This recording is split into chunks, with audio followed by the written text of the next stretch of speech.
Hey guys, Lord Naren White here, the Holy Ghost, the one true God. Back with you with the next video in my Line of God's Daily Diary series. As usual, before I discuss what I have achieved since yesterday's Daily Diary video, I want to go ahead and read you a chapter from the Bible.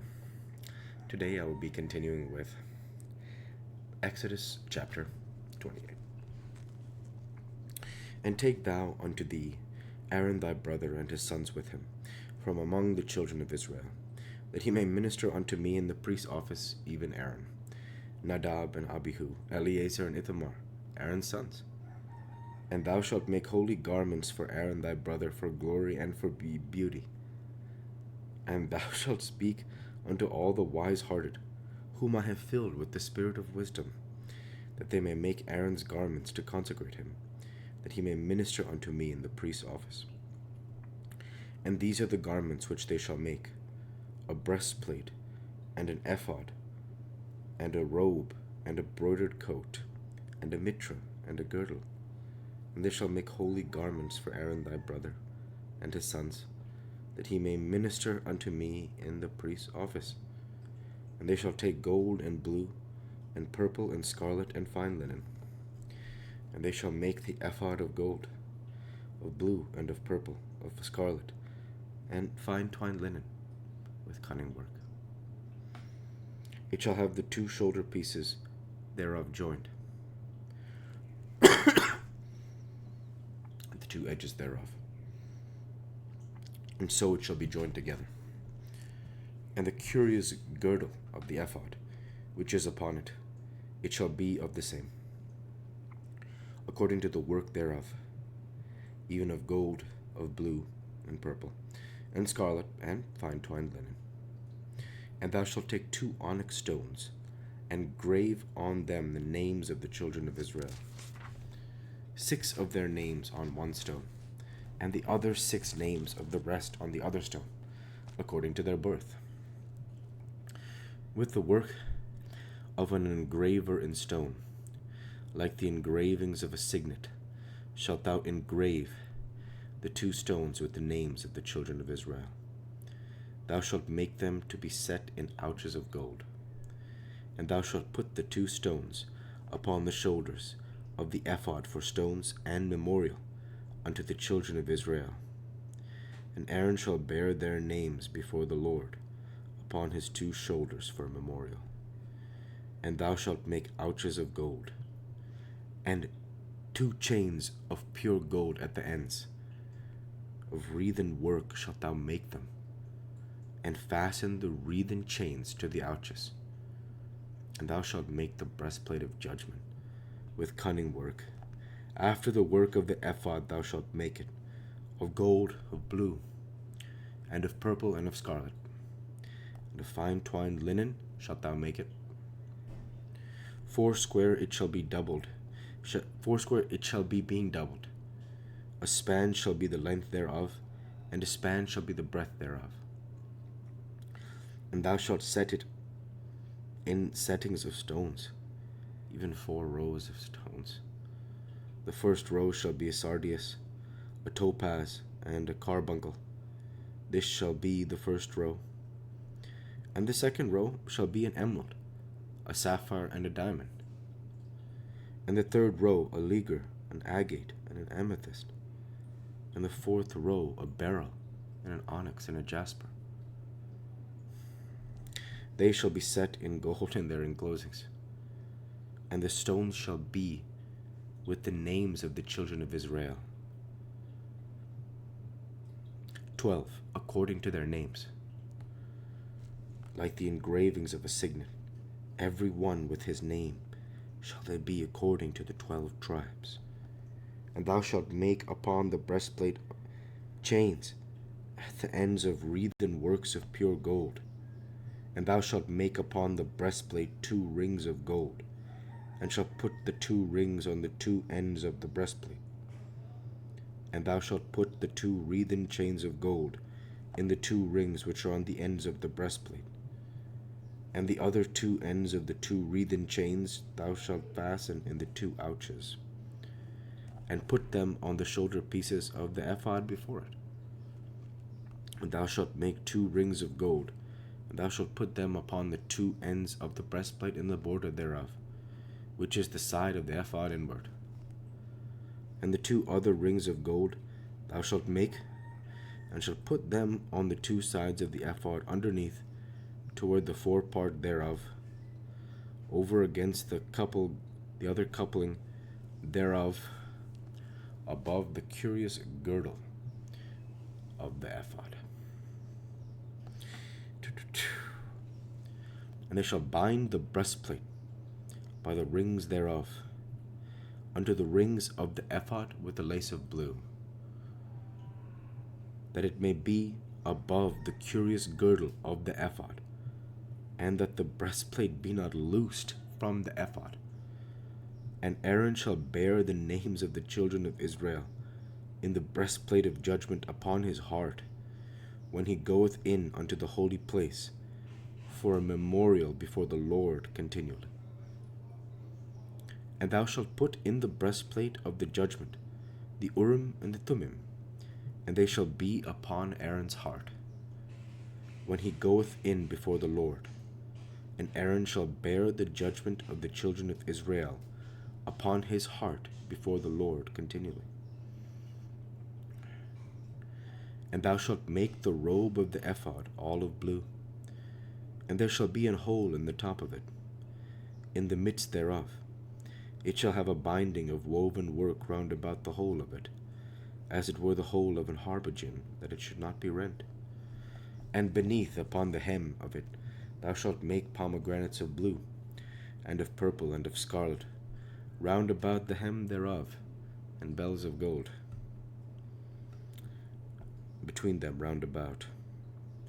Golden bell, a pomegranate, a golden bell, and a pomegranate upon the hem of the robe round about. And it shall be upon Aaron to minister, and his sound shall be heard, when he goeth in unto the holy place before the Lord, and when he cometh out, that he die not. And thou shalt make a plate of pure gold, and grave upon it, like the engravings of a signet, holiness to the Lord.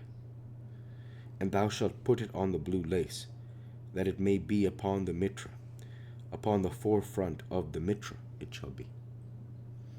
And it shall be upon Aaron's forehead, that Aaron may bear the iniquity of the holy things, which the children of Israel shall hallow in all their holy gifts, and it shall always be upon his forehead, that they may be accepted before the Lord. And thou shalt embroider the coat of fine linen, and thou shalt make the mitra of fine linen, and thou shalt make the girdle of needlework. And for Aaron's sons thou shalt make coats, thou shalt make them for girdles, and bonnets shalt thou make for them, and for glory and for beauty.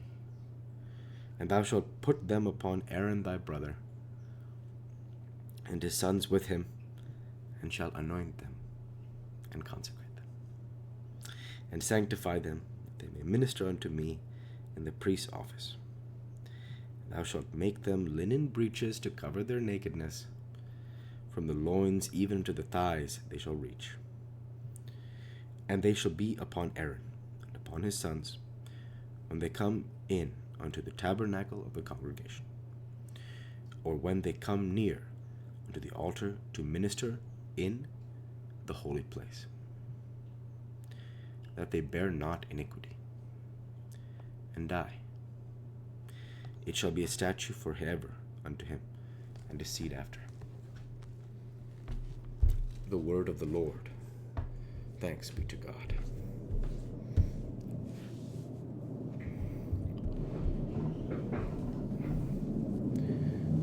So the verse that caught my eye here, which I just wanted to do a little bit of research about, is here. It's,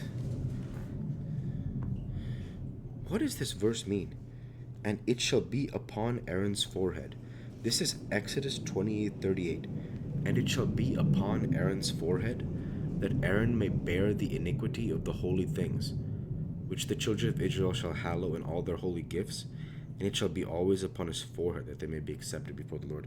The key part is here, that Aaron may bear the iniquity of the holy things. What does that mean?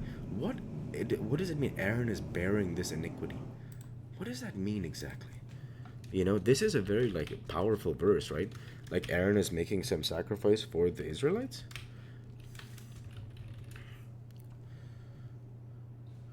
Yeah, that's right.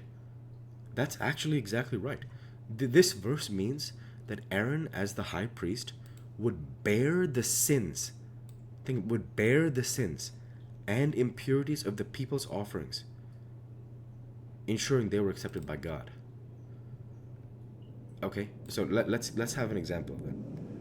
Let's have an example. This is a very bad example.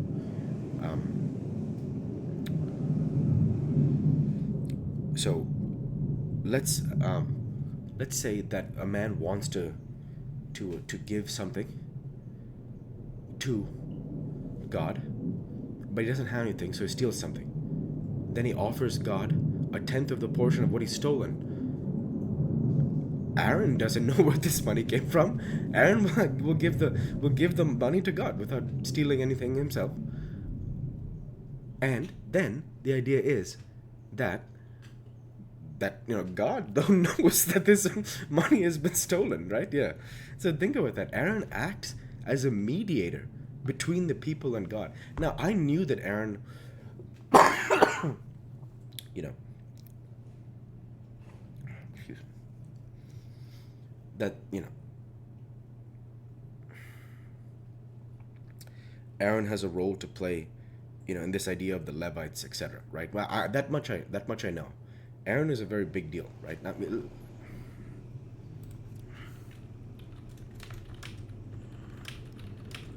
I'm pretty sure Aaron started the Levites. That's my understanding. No, he did not.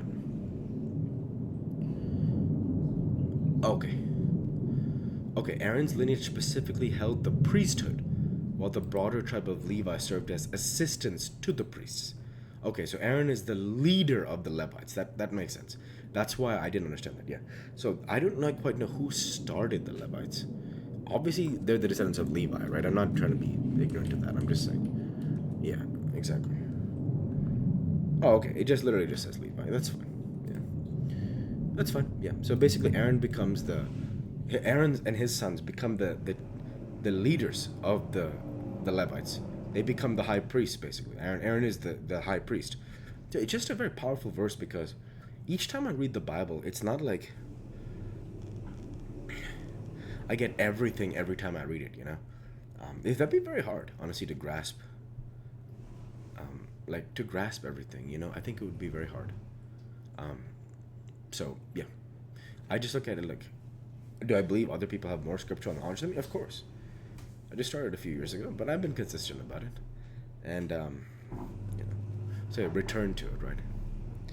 And the idea being that I just think it's so powerful that Aaron literally bears the iniquities of those offerings and purifies them. Yeah. He specifically, the high priest, should bear the sins. So it honestly, it's a very powerful thing. Why? Because it's you can understand now when you think about Jesus, because when I saw this bear the iniquity scripture, I was like, this is a reference to Jesus. This is Jesus. Who would bear the sin but Jesus?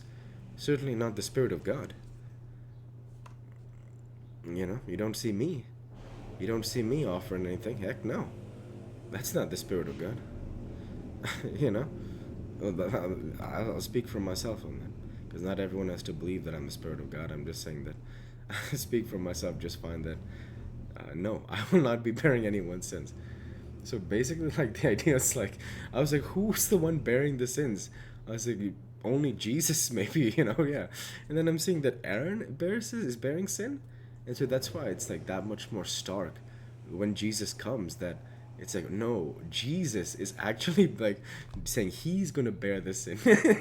Of course, he goes to the Pharisees and to Sadducees and tells them that they're generations of vipers and things like that. So, of course, it's a big, he goes to the temple and it throws over the money changers and all this stuff. Yeah, you've made it a den of thieves. So of course, they widen the border. They enlarge their phylacteries and widen the borders of their garments.